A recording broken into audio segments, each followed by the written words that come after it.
pessoal, tudo bem com vocês? Professora Ana Cláudia, para mais uma semana de extraordinárias mulheres que revolucionaram o Brasil.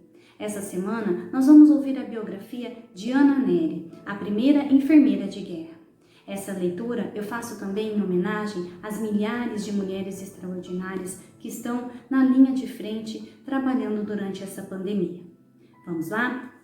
Em meados do século XIX, pouco restava a fazer para uma mulher de 50 anos, principalmente considerando que a expectativa de vida nem chegava aos 30.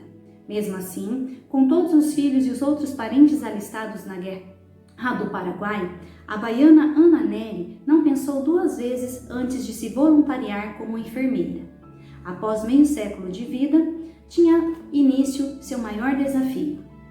Viúva de um militar e, portanto, com boa condição financeira, Ana decidiu estar entre os 18 mil baianos que compunham os batalhões e acabou reconhecida como a primeira enfermeira de guerra do Brasil.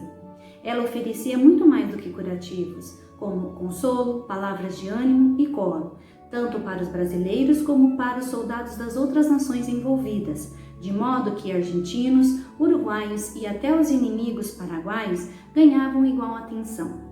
Não é por acaso que entre nossas tropas ela começou a ser chamada de Mãe dos Brasileiros. Sua história começou na então vila de Cachoeiras do Paraguaçu, cidade a 120 quilômetros de Salvador.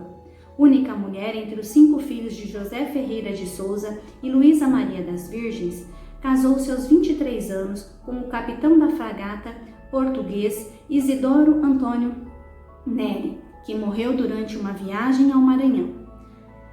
Viúva aos 29 anos, Ana fez o que se esperava de uma mulher naquela época.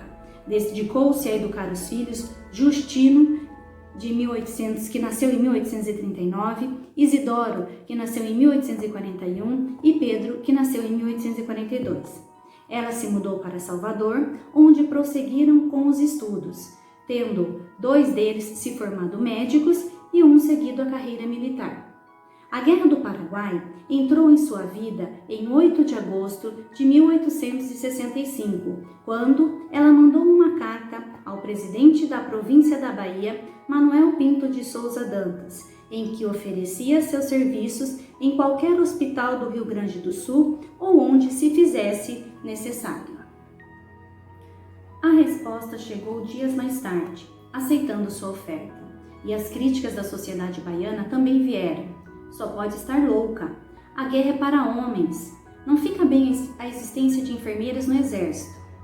Ana ignorou o falatório e na semana seguinte já estava a caminho do sul, onde trabalhou em hospitais montados no Brasil, no Paraguai e na Argentina. No Paraguai, aliás, ela transformou a própria casa em enfermaria. Se o Brasil não tinha exército suficiente para uma batalha daquele porte, quem dirá recursos médicos?